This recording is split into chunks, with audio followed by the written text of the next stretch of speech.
کیا تم نے اسے دیکھا جس نے اپنی خواہش کو اپنا خدا بنا لیا، اور اللہ نے علم ہونے کے باوجود اسے گمراہ کر دیا، اور اس کے کان اور دل پر مہر لگا دی، اور اس کی آنکھ پر پردہ ڈال دیا؟ تو اللہ کے بعد اسے کون ہدایت دے گا؟ کیا تم غور نہیں کرتے؟ میں نے یہ آیت پہلی بار اس وقت پڑھی جب میں ایک چھوٹی سی عادت میں الجھا ہوا تھا، وہ عادت جسے میں بس ایک بار کہہ کر ٹال دیتا تھا، پھر دوبارہ، یہاں تک کہ وہ میری روح میں بیٹھ گئی۔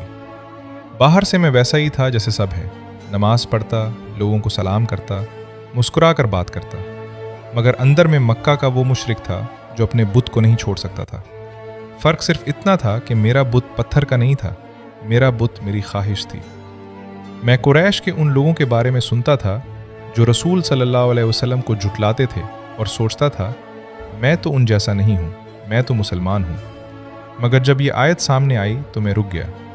اللہ کہہ رہا تھا اتخذ الہہ ہواہ، اس نے اپنی خواہش کو اپنا خدا بنا لیا۔ میں نے اپنی زندگی کو پہلی بار سچائی کے سامنے رکھا۔ میرا خدا کون تھا؟ میری زبان جو غیبت کی عادی تھی، میری آنکھیں جو حرام کو دیکھنے سے نہیں رکتی تھیں، میرا پیٹ جو حلال و حرام میں فرق نہیں کرتا تھا، میری راتیں جو عبادت کے لیے نہیں بکھرنے کے لیے جاگتی تھی۔ مکہ کے لوگ لات و منات کے سامنے جھکتے تھے، مگر میں اپنے نفس کے سامنے، اپنی عادتوں کے سامنے، اپنی کمزوریوں کے سامنے سجدہ ریز تھا، اور مجھے پتہ بھی نہیں تھا۔ پھر میں نے اگلا حصہ پڑھا، وَأَضَلَّهُ اللَّهُ عَلَىٰ عِلْمٍ، اور اللہ نے علم ہونے کے باوجود اسے گمراہ کر دیا۔ یہ وہ لمحہ تھا جب میں کانپ گیا۔ میرا علم میری حجت نہیں تھا، میرا علم میری سزا تھی۔ میں جانتا تھا کہ یہ گناہ ہے، پھر بھی کرتا تھا۔ میں جانتا تھا کہ یہ حرام ہے، پھر بھی میں نے اسے اپنی مرضی سے اپنے لیے حلال بنا لیا تھا۔ اور پھر اللہ نے میری آنکھ پر پردہ ڈال دیا، اتنا کہ مجھے اپنی برائی نہیں لگتی تھی۔ وہ میری عادت، میری پہچان، میری زندگی بن چکی تھی۔ اور آج جب میں اہل مکہ کے بارے میں پڑھتا ہوں کہ وہ کیسے اپنی تجارت، اپنی عزت، اپنے آباء و اجداد کے دین پر اترے ہوئے تھے اور حق کو ٹھکرا بیٹھے، تو میں انہیں برا نہیں کہہ سکتا، کیونکہ میں ان کا آئینہ ہوں۔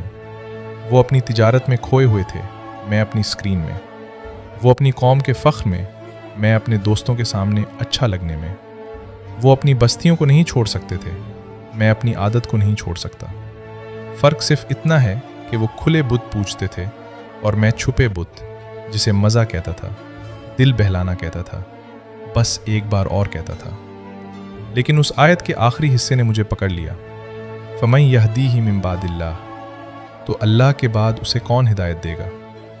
میں سمجھ گیا کہ نہ میرا علم میری مدد کرے گا، نہ میرا ارادہ، نہ میرے دوست، نہ میری پچھلے سال کی توبہ۔